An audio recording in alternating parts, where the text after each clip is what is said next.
All right, I have completed now through round 5, and I just want to talk you through a couple of things. It's going to be fiddly to begin with. It's important to just after kind of that first or second round to clip a removable stitch marker in there, because you can see that you kind of would find it easy to get lost as to your beginning. Eventually you're going to be working in the round, and you'll have an actual marker here, and then you'll have a beginning of round marker here. And I like to put 2. I just use the same markers, but I put 2 in so that I know that that's my beginning of round. But we've got to work up and do our increases of our stitches. And so I did give this another yank. This is my magic circle. It really tightened up nicely. And so let's read the directions. We're going to work as a magic loop. I'm working on my 16-inch. This is I'm using a size 3 needle. I also, for yarn, am using the Harriet Fine, which is from Juniper Moon, and it's 75 baby alpaca, 25 nylon. So it's got a nice nylon. It actually can be used for socks.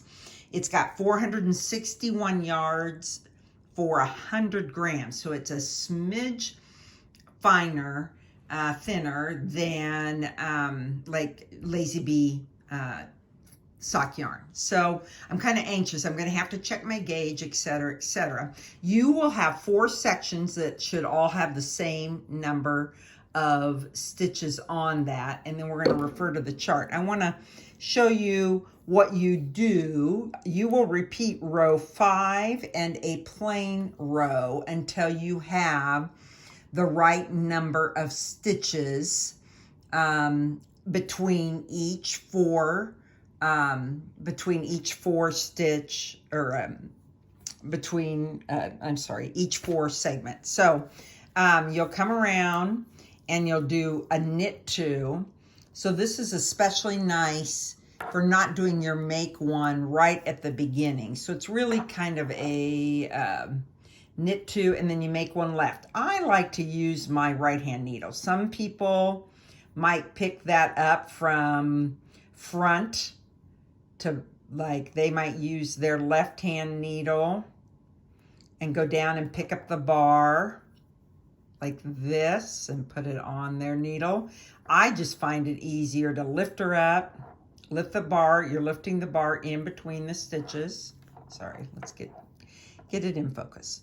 Lift the bar in between the stitches, put it up on the needle. My needle's there, and I'm ready to knit through the back, which is a short leg. And then it says to knit to 2 stitches, because you're going to be increasing. This is going to be growing every time. So you knit to 2 stitches before the marker, or it'd be the double point. And now we're going to make 1 right. And again, you could go, they'll say pick up from the rear. So you could take your left hand needle. I'm trying to do it through the camera. Left hand needle, pick it up and put it up on. I find it most comfortable to just use my right hand needle. Maybe it's because I'm right-handed. I pick it up and I put the short leg. That means this is a short leg. This is a long leg. And you're going to knit into the front of that. This is kind of the trickier one. And sometimes I even will come in there and kind of lengthen that a little bit and put my fingernail there so I can keep it and get it. And I'll knit that through the right leg. And that means right leaning, left leaning. You knit 2. Then you're going to have knit 2. So what's going to be happening is you'll have kind of this band of 4 stitches, these 2 in the middle, and your make 1 and your make 1. And that will kind of create a nice little, this is a make 1 left. So I put it up on. Sometimes if I have trouble getting into it, I'll just roll it on over and make it left that way. And then you knit to the last 2 stitches. And then you'll make 1, you make 1 right. Again, I lift up from behind. Short leg on the front. Does it really matter? It kind of does, because of the positioning and how they lean, especially when you're working like this. Sometimes it doesn't matter, but for this hat, I do make sure to do a right and a left lean.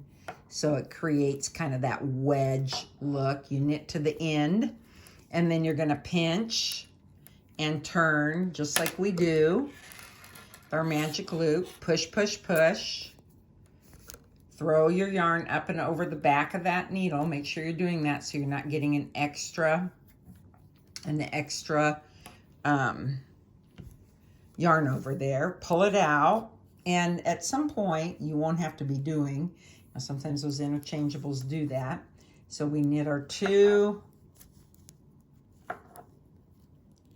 make one left.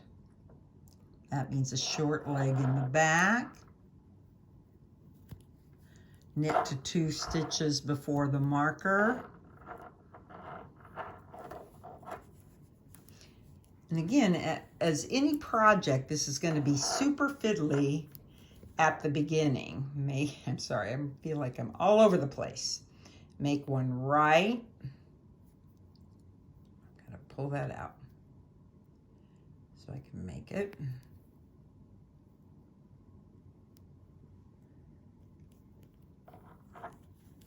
Slip your marker. We're ultimately going to be working to see how many stitches we have in these 4 segments, and that will determine our hat size. But what's going to be important to this is our gauge. And so I'm going to knit mine up here and get it a ways into the project, so that we can then determine gauge, because we simply could not be able to determine that now. We just don't have enough. We couldn't get a ruler in there. Yeah, you just kind of have to trust a little bit, but gauge is important in this project. Okay, that is done.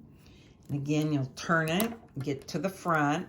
And at this point, I probably will move that little removable marker up still, just so that I can have a reference until I can get to the point where I will just be going round and round.